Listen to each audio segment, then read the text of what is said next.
كنت كندور في انستغرام ما بيا ماليا شويه، ويطلع ليا واحد البوست فيه واحد ختنا تزوجات، ولكن اللي صدمني هو الشريك ديالها.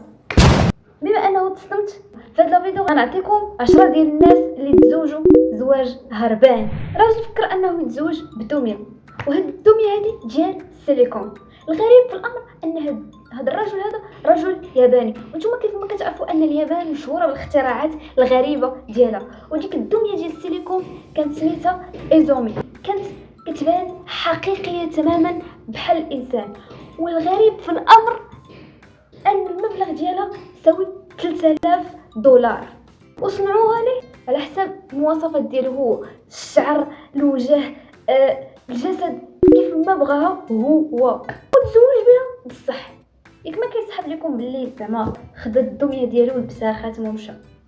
دار عرس كامل في 2017 في طوكيو. اللي حمقني عاوتاني انهم حضروا 40 شخص لهذا العرس هذا، وكلهم صحابه، ولبسها الكسوه ديال العرس وداروا عقد الزواج قدام الناس. وملي كنقول لكم عرس حقيقي 100%. نيكست، ثاني اغرب زواج معنا في هذا الفيديو هو زواج من وسادة انمي، يعني مخده مرسومه فيها شخصيه ديال الانمي وتزوجوا زواج عادي. بزاف ديال الاشخاص تزوجوا بشخصيات، يعني جابوا المخده ديالهم ورسموا فيها شخصيه، شي شخصيه ديال الانمي اللي هما كيبغيو، وتزوجوا بديك المخده. تزوجوا بطريقه فهمتي عرس كدا. و نيكست، ثالث اغرب زواج معنا هي الزواج من الشجره. كيف ما كتفكروا الزواج من الشجره في بعض الثقافات ولا الحالات الفرديه تزوجوا بشجره كرمز روحي ولا بيئي. هما عندهم ان هذاك الشيء رمز روحي وبيئي. انا كنبغي الطبيعه، اذا انا غنزوج ماشي انا كنبغي الطبيعه، كنمشي كنشم الهواء النقي وكنرجع. هما كيبغيو الطبيعه، كيبغيو الطبيعه. جاتهم هاد الفكره الحمقى انهم باش هي ما اخوان. نيكست، رابع اجل زواج اغرب زواج معنا عاوتاني زواج من جسر. واحد ختنا علنات انها تزوجات بجسر، لحقاش قالت انها كتشعر بالارتباط العاطفي به. فهمتي، فوق ما كدوز من داك الجسر قلبها ينبض. حتى كتبقى دير بحال هكا شي شوفات في الجسر، ولا كتكون جالسه هكا كتشرب في القهوه الجسر قدامها.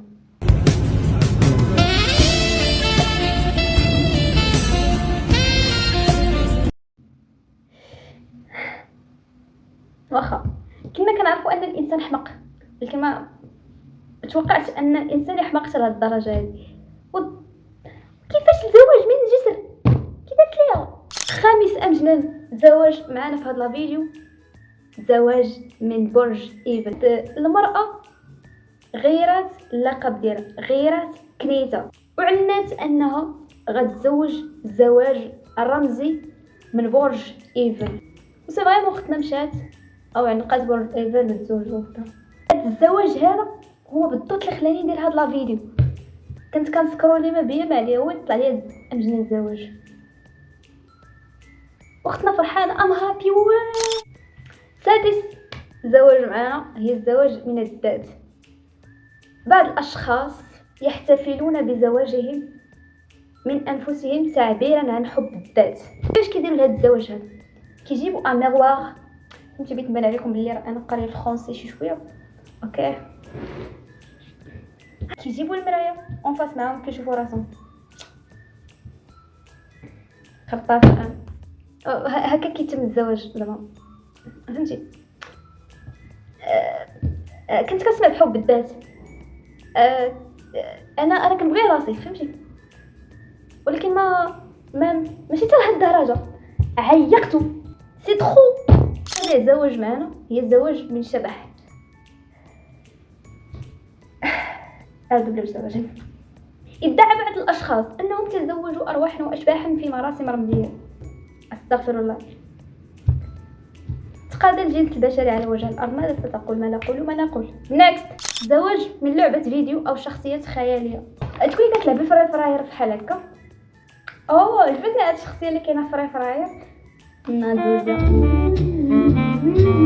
بحال هكا كيفكروا عباد الله كيتزوجوا، واشخاص بزاف ديال الاشخاص اعلنوا على الزواج ديالهم بشخصيات خياليه وافتراضيه. نيكست. تاسع زواج هو زواج من حيوان أليف. ظهرت حالات رمزية أثارت الجدل لكنها ليست زيجات قانونية، يعني هادشي ماشي قانوني. شي بعض الأشخاص كيتزوجوا من حيوانات أليفة بحال الكلاب.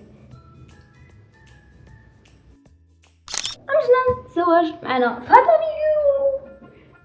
زواج من هاتف ذكي. أحد الأشخاص أقام مراسم رمزية معلنا أن هاتفه هو شريك حياته. متفقة معك، زواج منطقي داكشي اللي كندوزو مع الهاتف ما كندوزو مع حتى شي انسان في هاد الكره الارضيه هذه. هذا متفقة معك. سلام عليكم. السلام نرسلك عليكم السلام.